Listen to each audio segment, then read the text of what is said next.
मोदी ने वंदे मातरम के 150 साल पूरे होने पर कांग्रेस पर हमला बोला। उन्होंने आरोप लगाया कि कांग्रेस ने जिन्ना की आपत्तियों का समर्थन करके देश से विश्वासघात किया और विभाजनकारी राजनीति को बढ़ावा दिया। मोदी ने वंदे मातरम की विरासत को सुरक्षित रखने का आह्वान किया और इसे बलिदान, एकता और मजबूती का मंत्र बताया। उन्होंने देश की उपलब्धियों का भी उल्लेख किया।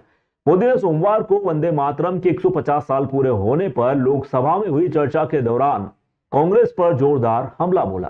उन्होंने पार्टी पर राष्ट्रीय गीत को लेकर मोहम्मद अली जिन्ना की आपत्तियों का साथ देकर देश के साथ विश्वासघात करने का आरोप भी लगाया। पीएम मोदी ने आरोप लगाया है कि भारत के पहले प्रधानमंत्री जवाहरलाल नेहरू ने 1937 में जिन्ना के रुख का पालन किया था, यह दावा करते हुए कि यह गीत मुसलमानों को नाराज कर सकता है और इस तरह इसकी विरासत से समझौता किया गया। इस तुष्टीकरण को बाद के राजनीतिक फैसलों से जोड़ते हुए पीएम मोदी ने कहा कि कांग्रेस ने न केवल वंदे मातरम को तोड़ा बल्कि देश में बंटवारे के बीज भी बोए, एक ऐसी राजनीति जो उनके अनुसार आज भी जारी है। प्रधानमंत्री ने कहा, जब वंदे मातरम ने अपनी 100वीं वर्षगांठ मनाई तो देश इमरजेंसी में फंसा हुआ था।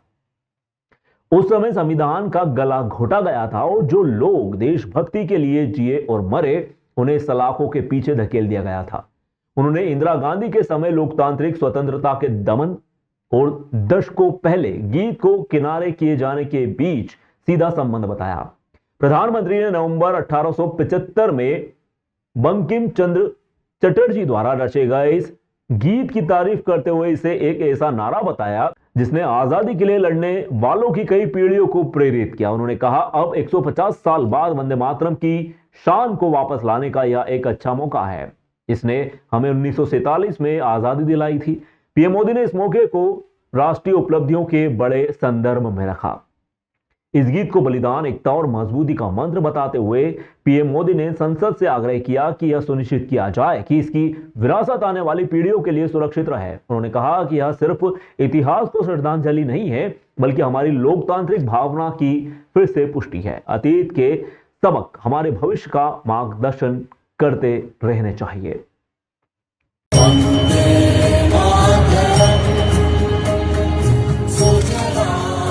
दुनिया के इतिहास में कहीं पर भी ऐसा कोई काव्य नहीं हो सकता, ऐसा कोई भावगीत नहीं हो सकता जो सदियों तक एक लक्ष्य के लिए कोटि कोटि जनों को प्रेरित करता हो और जीवन आहूत करने के लिए निकल पड़ते हो। दुनिया में ऐसा कोई भावगीत नहीं हो सकता जो वंदे मातरम। ये हमारी स्वतंत्रता का मंत्र था, ये बलिदान का मंत्र था, ये ऊर्जा का मंत्र था, ये सात्विकता का मंत्र था, ये समर्पण का मंत्र था, ये त्याग और तपस्या का मंत्र था, संकटों को सहने का सामर्थ्य देने का ये मंत्र था और वो मंत्र वंदे मातरम।